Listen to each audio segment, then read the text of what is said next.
My parents were always superstitious and always told me when I was a kid about a spirit that plays mind games to people who stay up after midnight. I always thought they told me that story so I can go to bed on time. It's a Friday, and my best friend Jace wanted me to come on a camping trip with him. I asked my parents for permission, and they looked at me worried. They said no at first, but my 16-year-old self begged and begged until they finally gave in. It's 6 p.m., and Jace's parents come into the house and speak to my parents. And in a stern and serious tone, they tell Jace's parents that I should not stay up after midnight. They didn't question it, and they agree, thinking we were half joking. Before I left, my mom gave me a pouch. It looks like a cotton spice bag with beans and other herbs tied and sewn with white thread. Keep this on you at all times. It was supposed to be one of those protective pouches that wards off evil or something like that. I put it in my backpack. Superstitious crap. Or so I thought. The first night, we didn't do much except had a campfire and rested to prepare for the next day. We had a blast and decided to stay overnight. Jace's dad parks the RV in their regular camping spot. My friend Jace wanted to hear scary stories, and I laughed. His parents shared scary experience. After finishing, it was 11:50 p.m. And then Jace's parents asked why I need to be sleeping by midnight. I didn't know. I told them probably so I don't feel tired when I wake up. Makes sense. It's smart to be in a sleeping schedule so you're not tired at school. Jace, you need to do that, Jace's dad says. We laugh, and I agree because he's always snapping in homeroom class. Then he asks if I have any scary stories. I grinned. Yeah, I have one that my parents always told me about, but they tell me to never share the story with anyone else. Ooh, the family says. Share it. We need something better than my dad's bathroom story, Jay says. His dad pretends to be offended. It was scary to me, he says, defending himself, but I'm curious to hear this story. You sure? I asked. They all wanted to hear it. There is a spirit that feeds on the fear that drives people insane. No one knows where it came from and how it came to be. But every night after midnight, it roams in search of its next person to feed. It roams specific areas, but some say if you think you hear him, you must run 107 feet away from the area you hear him in. Apparently, there's a saying that it once said to a shaman, "If you can hear me, I come closer. If you think about me, then I will follow you. You can't see me, but I can see you. Every time you think about the sounds I make, I come closer. I'm behind you, but you look back and I'm in front of you. I'm above you, but if you look up, I'm under you. If you're awake when the sun is gone and the stars are out, then I will find you. I can be anywhere, even if I'm not there." It's said that the spirit makes a single sound of a soft bell, and if you're unlucky to hear it, then it has found you.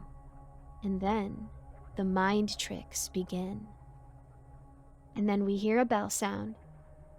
And just then, we did hear a bell sound. We all got up and freaked out until we saw a ranger pass by. "Oh, my bad, didn't mean to scare you all," the ranger said. My heart was beating out of my chest. No, you're fine. That story gave me chills, the mom says. Yeah, I was listening to it as I was patrolling this camping ground. Scary story. It was 12:05 a.m. and we decided to go into the RV to rest. We put out the campfire and put our stuff away. I was wondering if that ranger made that bell sound. Maybe it was his keys? I don't know. I put my backpack next to me as I was getting ready for bed.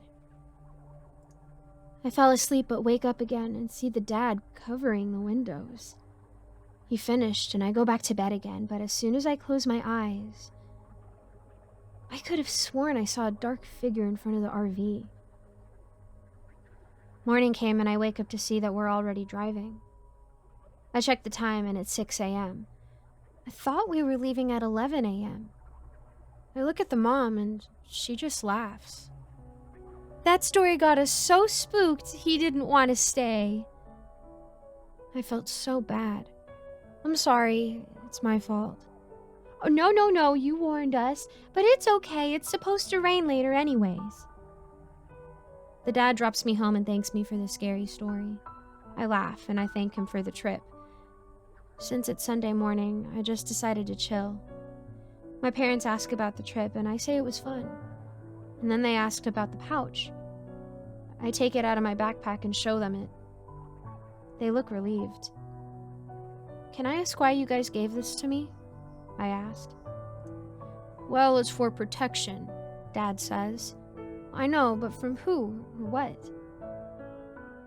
Just in general, nothing from with that. My mom says as she was preparing dinner. True. Maybe it worked yesterday.